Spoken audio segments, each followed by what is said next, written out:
ওকে, তারপর আমাদের এখানে একটা সেট দেওয়া আছে যে এ সেট ইকুয়াল টু 2 3 4 এবং এর প্রকৃত উপসেট সংখ্যা নির্ণয় করতে বলছে। তো ইম্পর্টেন্ট যে বিষয়টা সেটা হচ্ছে মনোযোগ দেওয়ার বিষয়টা, এখানে সংখ্যা নির্ণয় করতে বলছে, ঠিক আছে।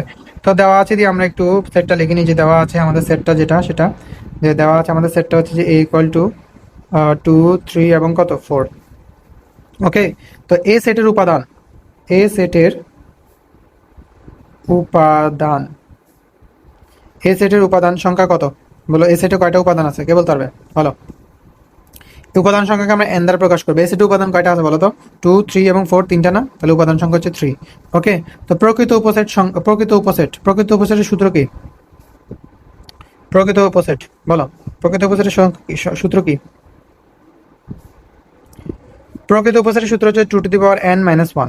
ঠিক আছে, আমরা জানি উপসেটের সূত্র হচ্ছে যে 2 to the power n, 2 to the power n হচ্ছে উপসেটের সূত্র।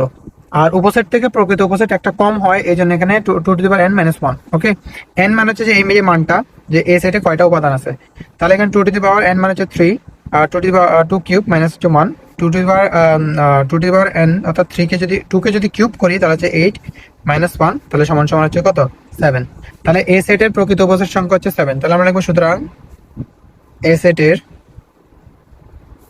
প্রকৃত উপসেট সংখ্যা, প্রকৃত উপসেট সংখ্যা, এ সেটের প্রকৃত উপসেট সংখ্যা হচ্ছে আমাদের 7। এটা হচ্ছে আমাদের আনসার। ওকে।